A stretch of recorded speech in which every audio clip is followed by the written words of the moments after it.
مات فله الجنة فحفرها عثمان رضي الله عنه وقال من جهز الجيش العسرة فله الجنة فجهزه عثمان رضي الله عنه. وبسند متصل منا إلى أمير المؤمنين في الحديث محمد بن إسماعيل البخاري قال حدثنا سليمان بن حرب قال حدثنا حماد عن أيوب عن أبي عثمان عن أبي موسى رضي الله عنه أن النبي صلى الله عليه وسلم دخل حائطا وأمرني بحفظ باب الحائط فجاء رجل يستأذن فقال إذن له وبشره بالجنة فإذا أبو بكر رضي الله عنه ثم جاء آخر يستأذن فقال إذن له وبشره بالجنة فإذا عمر رضي الله عنه ثم جاء آخر يستأذن فسكت هنيهة ثم قال إذن له وبشره بالجنة على بلوى تصيبه فإذا عثمان بن عفان رضي الله عنه قال حماد وحدثنا عاصم بن أحد وعلي بن الحكم سمع أبا عثمان يحدث عن أبي موسى رضي الله عنه بنحوه وزاد فيه عاصم أن النبي صلى الله عليه وسلم كان قاعدا في مكان فيه ماء قد انكشف عن ركبته أو ركبته فلما دخل عثمان رضي الله عنه غطاها. وبه قال حدثنا أحمد بن شبيب بن سعيد قال حدثنا أبي عن يونس قال ابن شهاب أخبرني عروة أن عبيد الله بن عدي ابن الخيار أخبره أن المسور بن مخرمة وعبد الرحمن بن الأسود ابن غيان بن عبد يغوث قال ما يمنعك أن تكلم عثمان لأخيه الوليد فقد أكثر الناس فيه. فقصدت لعثمان رضي الله عنه حين خرج إلى الصلاة قلت إن لي إليك حاجة وهي نصيحة لك. قال يا أيها المرء قال أبو عبد الله وله قال أعوذ بالله منك. فانصرفت فرجعت إليهم إذ جاء رسول عثمان رضي الله عنه فأتيته فقال ما نصيحتك فقلت إن الله بعث محمدا صلى الله عليه وسلم بالحق وأنزل عليه الكتاب وكنت ممن استجاب لله ولرسوله صلى الله عليه وسلم فهاجرت الهجرتين وصحبت رسول الله صلى الله عليه وسلم ورأيت هديه وقد أكثر الناس في شأن الوليد. قال أدركت رسول الله صلى الله عليه وسلم قلت لا ولكن خلص إلي من علمه ما يخلص إلى العذراء في سترها. قال أما بعد فإن الله بعث محمدا صلى الله عليه وسلم بالحق فكنت ممن استجاب لله ولرسوله صلى الله عليه وسلم وآمنت بما بعث به وهاجرت الهجرتين كما قلت وصحبت رسول الله صلى الله عليه وسلم وبايعته فوالله ما عصيته ولا غششته حتى توفاه الله عز وجل. ثم أبا بكر رضي الله عنه مثله ثم عمر رضي الله عنه مثله ثم استخلفت أفليس لي من الحق مثل الذي لهم. قلت بلى. قال فما هذه الأحاديث التي تبلغني عنكم أما ما ذكرت من شأن الوليد فسنأخذ فيه بالحق إن شاء الله. ثم دعا علي رضي الله عنه فأمره أن يجلده فجلده 80. وبه قال حدثنا محمد بن حاتم بن بزيغ قال حدثنا شاذان قال حدثنا عبد العزيز بن ابي سلمة الماجشي عن عبيد الله عن نافع عن ابن عمر رضي الله عنهما قال كنا في زمن النبي صلى الله عليه وسلم لا نعدل بابي بكر رضي الله عنه احدا ثم عمر رضي الله عنه ثم عثمان رضي الله عنه ثم نترك اصحاب النبي صلى الله عليه وسلم لا نفاضل بينهم. تابعهم عبد الله بن صالح عن عبد العزيز. وبه قال حدثنا موسى بن اسماعيل قال حدثنا ابو عوانة قال حدثنا عثمان بن موهب قال جاء رجل من اهل مصر وحج البيت فرأى قوم جلوسا فقال من هؤلاء القوم فقالوا هؤلاء قريش. قال فمن الشيخ فيهم قال عبد الله بن عمر رضي الله عنهما. قال يا ابن عمر إني سائلك عن شيء فحدثني هل تعلم أن عثمان رضي الله عنه فر يوم أحد؟ قال نعم. قال تعلم أنه تغيب عن بدر ولم يشهد؟ قال نعم. قال تعلم أنه تغيب عن بيعة الرضوان فلم يشهدها؟ قال نعم. قال الله أكبر. قال ابن عمر رضي الله عنهما تعال أبين لك أما فراره يوم أحد فأشهد أن الله عفى عنه وغفر له. وأما تغيبه عن بدر فإنه كانت تحته بنت رسول الله صلى الله عليه وسلم وكانت مريضة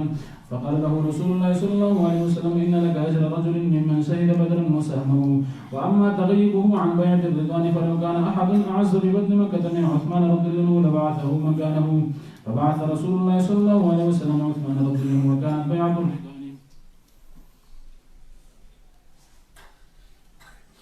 وكانت بيعة الرضوان بعدما ذهب عثمان رضي الله عنه إلى مكة. فقال رسول الله صلى الله عليه وسلم بيده اليمنى هذه يد عثمان رضي الله عنه فضرب بها على يده فقال هذه لعثمان رضي الله عنه. فقال له ابن عمر رضي الله عنهما اذهب بها الآن معك. وبه قال حدثنا مسدد قال حدثنا عن سعيد عن قتادة أن أنس رضي الله عنه حدثهم قال سعيد النبي صلى الله عليه وسلم أحدا ومعه أبو بكر وعمر وعثمان رضي الله عنهم فرجفا فقال أسكن أحد أظنه ضربه برجله فليس عليك إلا نبي وصديق وشهيدان. حضرت عثمان ابن عفان ذي النورين رضي الله عنه مناقب مبارکه اوس مو ویلې په بل تر بخاری شریف کې چې دنیا دوه اړخ لري که د الله د رضا دپاره استعمال شوه جنت په پیدا کیږي خو که په غلط لار کې استعمال شوه جهنم ده. اوس وګورئ اول د ده په مناقبو مبارکو کې د حضرت عثمان ذینورین د دنیا عبادت ذکر کوي. کویی و په مدینه منوره کې اوبه یې خوږې وې خو دغه د کویي مالک چاته نه ورکولې بې روپیه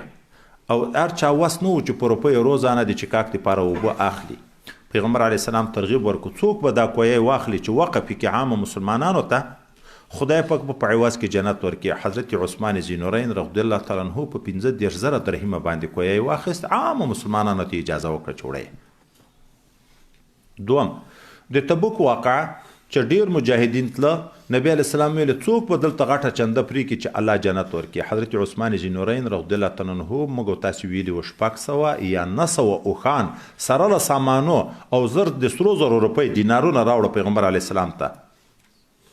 او دریم ځای دلته نه د ذکر مخکې موږ تاسو ویلو د جومات د تنګي په وخت کې چې جومات تنګ شو خلک راډیر شو مهاجرین نه پکې ځای ده پیغمبر علیه السلام ویل څوک به د جومات په څنګ کې مځکه واخلي چې جومات یې ورګډه کړي الله به په عوض کې جنت ورکړي. حضرت عثمان ذینورین په 25,000 درهمه باندې مځکه واخیسته. ټول عبادات مالی او سبب د جنت. نور د حضرت عثمان ذینورین رضی الله تعالی عنه مناقب مبارکه څخه موږ مخکې اورېدلې دلته یوه نوې قصه دا وکړو. د حضرت عثمان ذینورین رضی الله عنه په دور خلافت کې د ده مورنی ورور پلار نه ولید ابن عقبه ابن ابي معيط دا د ده مور خو یا د هغه پلار مخکې مړ شوی مور یې کونډه شوې د پلار کړی یا د ده هغه کړې ده په مور سره شریکان دي د مور د طرف نه ورور ده. حضرت عثمان ذینورین سعد ابن ابي وقاص رضی الله عنه د کوفې والي مقرر کړی و چې کله یې هغه لرې کو بیا یې په هغه ځای د خپل ورور د مور د طرف نه ورور ولید مقرر کړ. د دغه ولید په باب کې دا خبره مشهوره شوه په خلکو کې چې شرابي د شرابې چکلي. دا خبره چې یو وارې مخالفینو ته په لاس ورغله نو پروپاګانډا شروع شوه په حضرت عثمان صاحب طعنونه شروع شوه چې وګوره د خدای پاک په حدودو کې تقصیر کوي حد نه په جاري کوي فرق کوي ورور یې دا لحاظ کوي طعنونه په ده شروع شو. نو عادي د ده ملګری ده دوه نور صحابه ورته ویې چې ته ولې حضرت عثمان ته په دغه باب کې خبره نه کوي. هغه ورته یوه ځبې وکړه. حضرت عثمان ذینورین لمانځه ته روان ده هغه ورته مخته شو چې ای امیر المؤمنین د ما یوه خبره ده د سره هغه نصیحت ده. ده ورته ویل د خدای د رضا دپاره لرې شه د مخې نه مې پوه شو چې اوس مې د لمانځه نه باسي بیا یو داسې د غم خبره راته کوي چې حضور به مې هلته خراب وي. یغو دوه ته چې ویلې چې ما خو ورته ویلې خو دی راته ویلې چې لرې شه. حضرت عثمان صاحب چې لمونځ وکړو بېرته چې خپل ځای ته لاړ په ده پسې سړی ولېږه چې ورشئ راویې غواړي. چې راغی پوښتنه ترې وکړه څه دې ویلې؟ هغه ورته لګیا شو چې ګوره ته خو هغه څوک یې حضرت عثمان صاحب ته ویې چې تا 2 هجرتونه کړي یو وارې د حبشو ته بیا مدینې منورې ته تا په پیغمبر علیه السلام ایمان راوړی او د پیغمبر علیه السلام سره د صحبت کړی د ده د اخلاق اعمال هر څه لیدلی دي. دغه ورور په باب کې ولې دا حد نه جاري کوي؟ ده اول ورته ویل تا نبي علیه السلام لیدلی خو طبیعي و یې خو نه ولیدل وایي نه خو خبرې داسې را رسېدلې دي لکه پیغله جنکۍ چې په پرده کې د ننې په کور کې وي بیا هم د باندې د حالاتو نه خبرېږي که نه خبرېږي. ستبدلک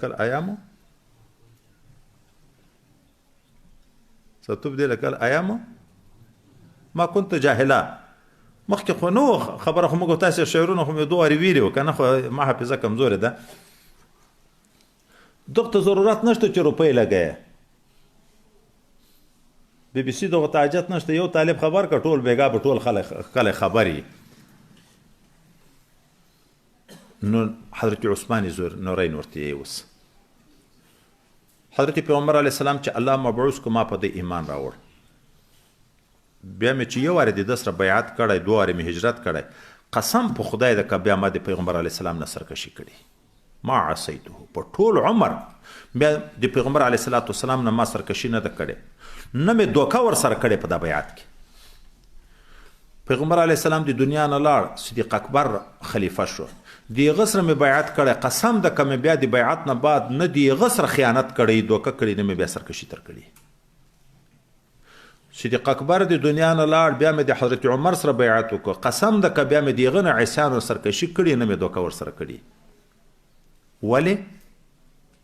چې بیعت وکې د مطبوع اتباع در باندې لازم شوه. د نن سبا بیعتونه نه دي چې پیر په یوه خوا رواني، مرید په بله خوا رواني. اوس نو هغه چې ذکر کړ، اوس نو تاسې بیا د ما سره بیعت کړی، یغو چې په ما حق و ما وفاداري کړه، د ما ولې په تاسې حق نشته؟ دوی ورته ویل شته. وایي ښه نو دا څه پرپګنډې دي چې په ما پسې کوي؟ اما دا خبره چې د ولید په باب کې دا خبره ما ته رارسېدلې، خو ما تحقیق پسې شروع کړی. که ثبوت راغی بیا به یې ووینه چې زه به حد په ده جاري کړم. هغه و چې کله تحقیق وشو، معلومات وشو، حضرت علي کرم الله وجهه یې راوغوښته چې اوس یې ووایه، د خلکو د وړاندې حد شرب د شرابو حد په جاري کړو، ویې خبر په دې کې چې حضرت عثمان ذینورین رضی الله تعالی عنه ذات الهجرتین د 2 هجرتونه کړي دي. ذات السهریان د 2 وارې زوم شوی د پیغمبر علیه الصلاۃ والسلام، او نه د پیغمبر علیه السلام سره، نه د صدیق اکبر سره، نه د حضرت عمر سره چې یو وارې بیعت کړی، په ټول عمر بیا عیسان او سرکشي نه ده کړې، بیا خیانت یې سره نه ده کړی.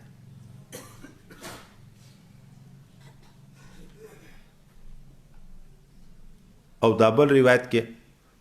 دا مشهوره خبره مخکې موږ تاسو ویلي و چې صحابه او اهل رتبه پیژند، مشهور و پکې. موږ به په خپل منځ کې چې سره غږېدو، د نبی علیه السلام نه راوروسته اول بهتر د امت صدیق اکبر ده، بیا حضرت عمر ده، بیا حضرت عثمان ده. تر دغه ځای خبره اتفاقي، په نورو کې خو بیا اختلافونه جوړ شوه. نو دا مسلم عند القرن اول، نو موږ خو به خود تسلیموو. د صحابهو کې دا خبره مسلمه وه چې په امت کې دریم مقام د حضرت عثمان ذینورین رضی الله تعالی عنه ده. دا بل حدیث د مصري جرح او بیرته جوابونه د ابن عمر مدواري ویلي دي. باب قصة البيعة والاتفاق على عثمان بن عفان رضي الله عنه، وفيه مقتل عمر بن الخطاب رضي الله عنه. وفيه قال حدثنا موسى بن اسماعيل قال حدثنا ابو عوانة عن حسين عن عمرو بن ميمون قال رأيت عمر بن الخطاب رضي الله عنه قبل أن يصاب بأيام بالمدينة وقف على حذيفة بن اليمان رضي الله عنه وعثمان رضي الله عنه وعثمان بن حنيف قال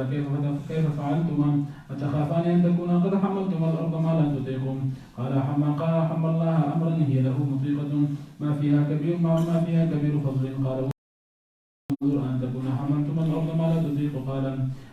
لا. فقال عمر رضي الله عنه لئن سلمني الله هذا عنا أرامل أهل العراق لا يحتجن إلى رجل بعدي أبدا. قال فما أتت عليه إلا رابعة حتى أصيب. قال إني لقائم ما بيني وبينه إلا عبد الله بن عباس رضي الله عنهما غلا أصيب، وكان إذا مر بين الصفين قال استووا حتى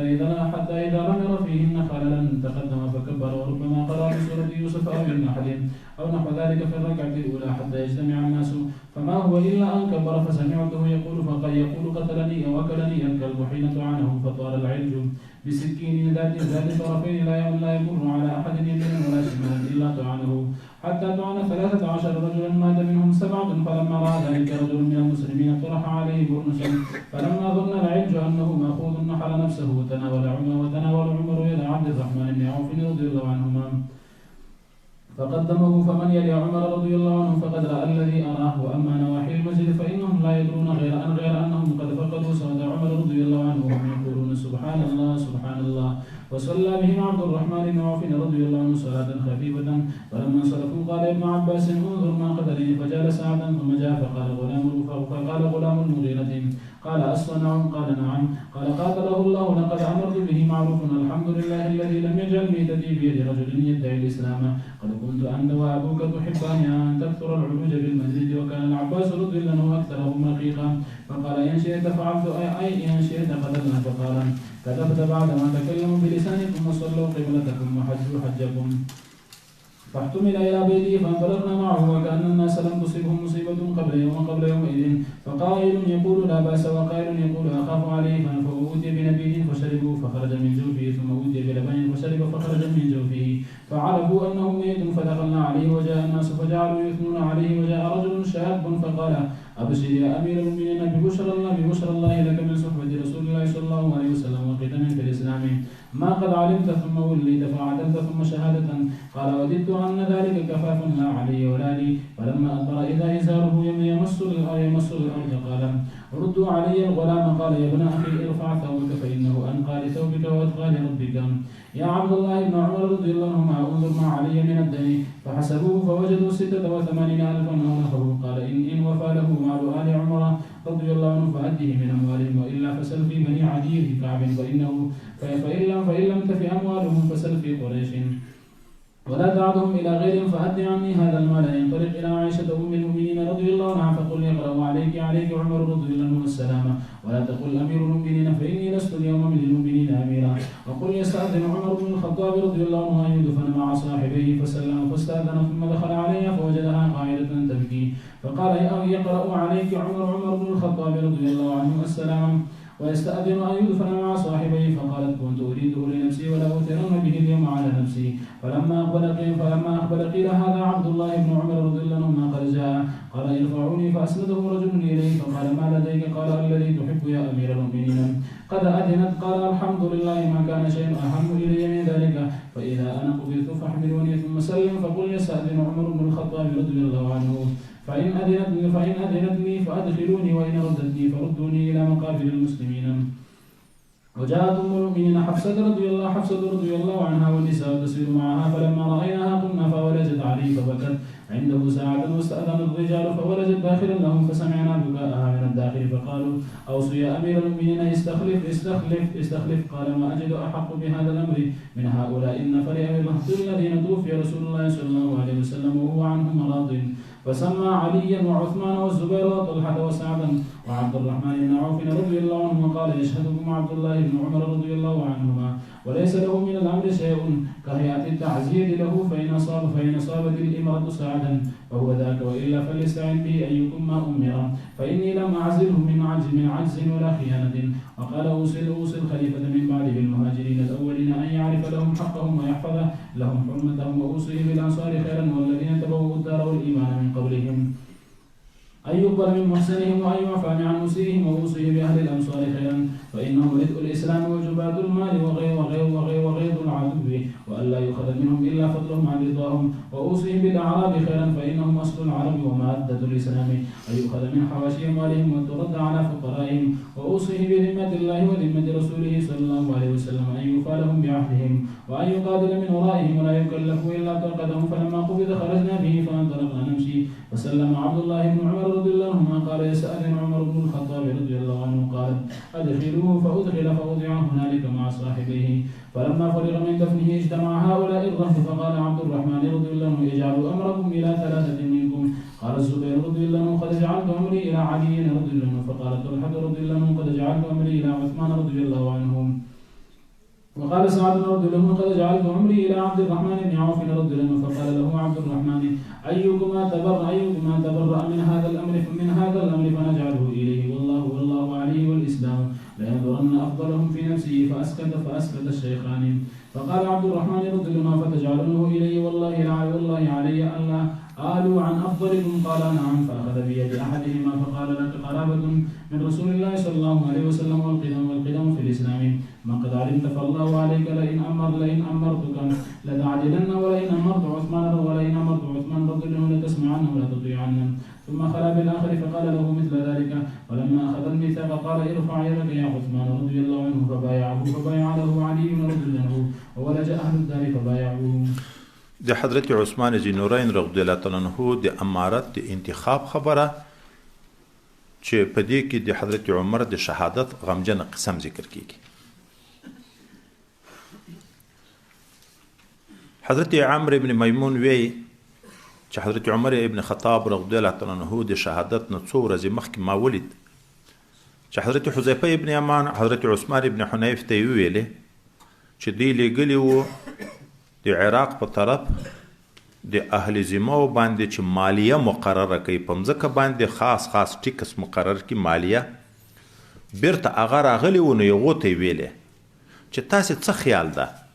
پیغه خلکو خو به زیادت شي نه مقرر کړی چې د مځکه طاقت نه وي تاسو شي زیات په مقرر کړی وي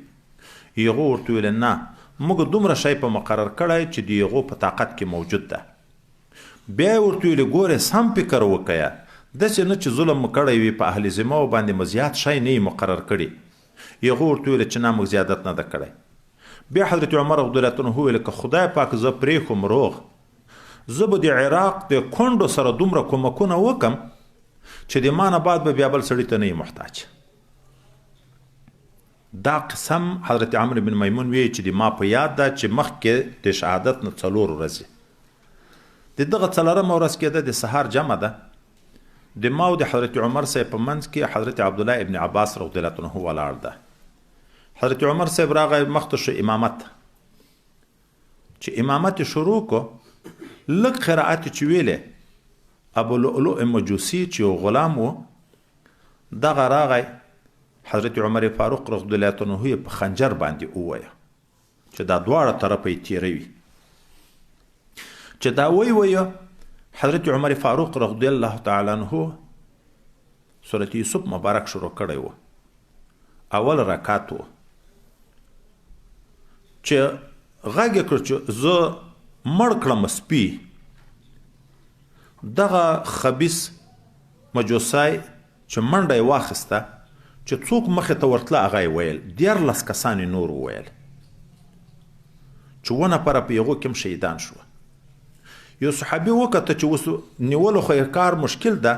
دا کوپاله نه هغه خوله یم چې لري دا کورته یې سره چې خوله دغه خوله یې داسې د شا د لوري نه مخ ته خولې ته ور واچوله چې د مجوسي سترګې باندې شوې په دا پوه شو چې اوس ونیول شم خنجر یې په خپله غړۍ په پرې کړه خپل ځان یې په خپله مردار کړ حضرت عثمان ذی نورین رضی الله تعالی عنه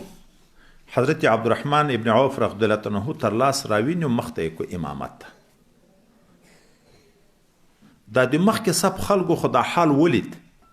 شا خلکو نه ولید صرف غږ بدل شو حضرت عثمان عمر قرائت ویلې قرائت یې غورک شو حضرت عبدالرحمن ابن عوف لمونځ ډیر مختصر کو چې سلام یې وګرځوه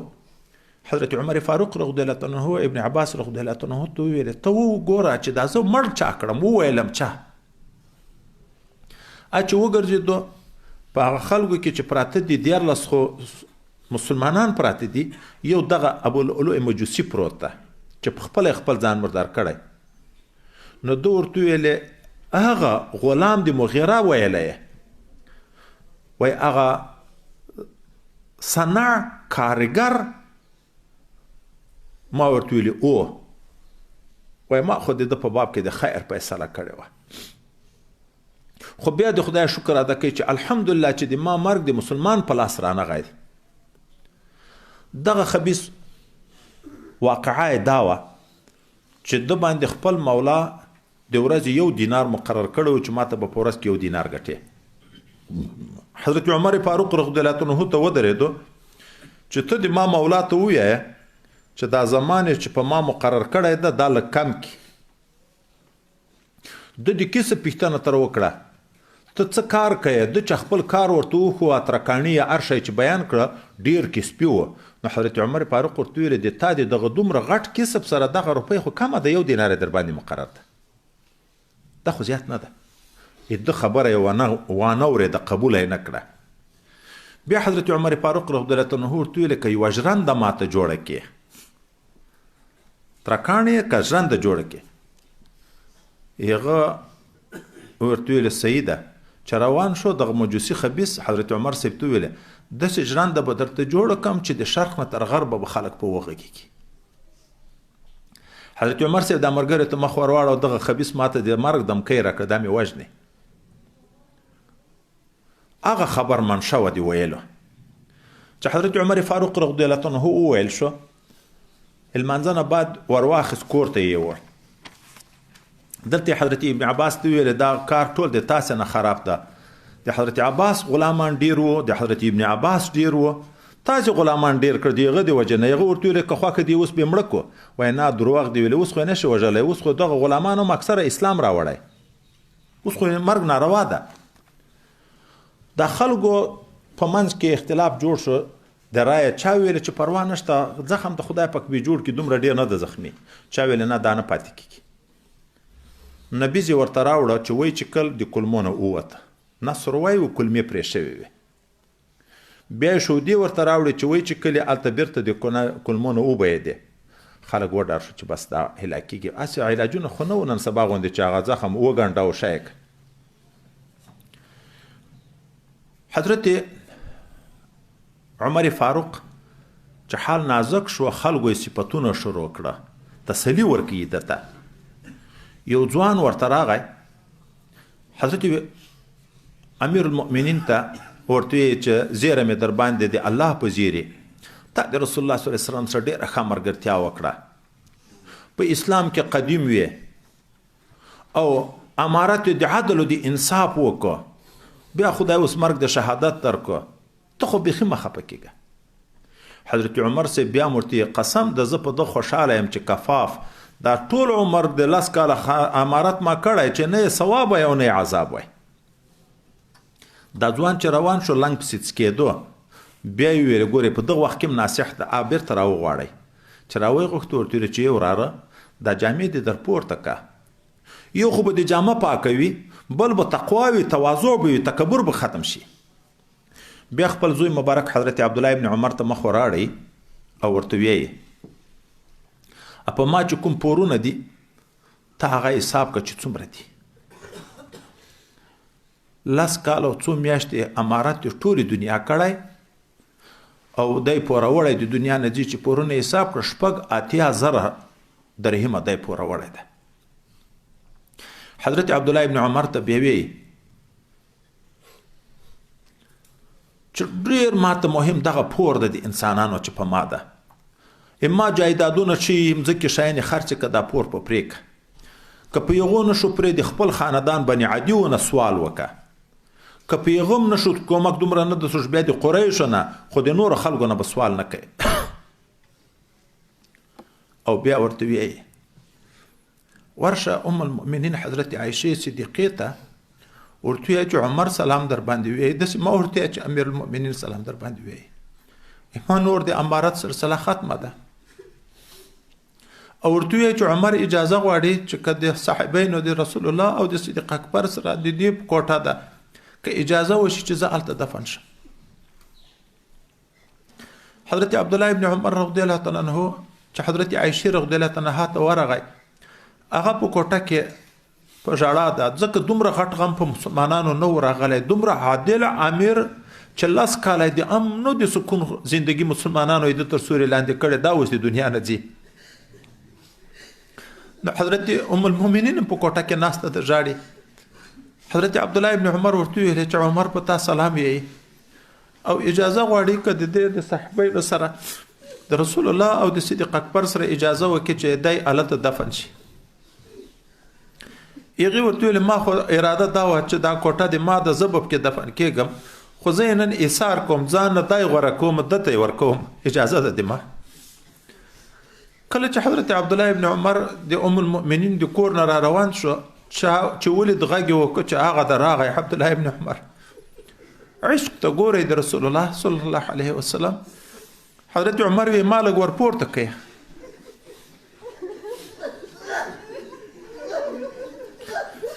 چې ورپورته یې کړه تکیه یو سړي په سینه کې وکړه نو ورته یې زویه څه دې راوړه هغه ورته یې ته چې په خوشحاله کېږي هغه زیری مې راوړ حضرت ام المؤمنین اجازه وکړه چې ته به د رسول الله صلی الله علیه وسلم او د صدیق اکبر سره دفن کېږي ته وی الحمدلله ما ته هېڅ شی بل دومره لوی غم نه و لوی مقصود دا و چې زه په مرګ کې هم د دی نه نشم جدا خو ګورئ که زه وفات شم چې بیا مې کټ واخلې جنازه هلته به بیا سلام اچوي ورته چې عمر اجازه غواړي کېدای شي اوس د شرمه اجازه کړي که اجازه یې وکړه بیا مې ورسره دفن کوي که نه په عامه ادره کې مې دفن کوي حضرت عمر بن میمون وی چې موږ دلته ناست یو چې د حضرت عمر فاروق لور مبارکه ام المؤمنین حضرت حفصه رضی الله عنها او نورې ښځې دا راغلې موږ چې هغه ولیدې موږ جګ شو د خپل پلار ملاقات ته لور مبارکه د رسول الله بیبي مبارکه راغله نورې ښځې ورسره دي نو په ژړا یې بنا وکړه یو ساعت ټولو دلته وژړل بیا چې نور خلک راغله دی ننوتې د ننې کور ته بیا وی فسمعنا بکاءها من الداخل نه موږ د دې ژړا اورېده چې نن په کور کې ژړل موږ ته غږ راتلو. بیا د ناستو خلکو ویل یا امیر المؤمنین ته خپل خلیفه مقرر کا. د ورته ویل د اهل شورا چې ورته اهل حل والعقد زه دغه شپږ کسان لایق د امارت بولم چې رسول الله دنیا نه لاړ د دین راضي وو. حضرت علی، حضرت عثمان، حضرت زبیر، حضرت طلحه، حضرت سعد، حضرت عبدالرحمن ابن عوف او خپل زوی مبارک اسې د تعزیه لپاره وایي ما زوی بم در سره ناست وي نور حق دی نه لري. د امارت کار دا د وراثت نه ده، دا د استحقاق او د استعداد په بنیاد باندې خبره ده. او بیا ورته حضرت سعد چې ما معزول کړی موقدای امیر شو دی لایق ده، کني ارڅوک چې امیر شو هغه به دنه معاونت اخلي مشاور به ګرځي. بیا ورته یې چې ایمان راتلون کې څوک چې امیر مقرر شو زه ګورې وسنه هغه ته نصیحت کوم چې د مهاجرو سره به ښه ګزاره کوي، د دې حق به پیژني، د دې حرمت او عزت به پیژني. د انصارو په باب کې ورسره وصیت کوم چې خدای دوی ته هغه عظیم منقبت ورکړو چې رسول الله ته پناه ورکړی و، صحابه ته پناه ورکړی و، د محسن نه به احسان قبلي او چانه ناروا نامخالف کار کې دوی هغه ته به معافي کوي. د خار د خلکو د مدینه د منورې دیغه خلکو سره به ښه گزاره کوي چې دا د اسلام معاونین دي او دا ډله د مال را جمع کوونکي دي، د بیت المال د مسلمانانو لپاره کومکونه ډیر کوي. دښمنان د دوی د فوج ډیر غمجن دي، د دوی د مالونه به داسې نه وي چې ښه مالونه تر اخلي. او د کوچانو په باب کې چې دا خیر دی او اصل د عربو دی ماده د اسلام ده، دیغو د مالونه به زائد شي اخلي خو زیادت په نب کې کوي. او د اهل ذمه سره د هندوانو سکانو چې حالت پیغه وخت کې يهوديان او نصاراو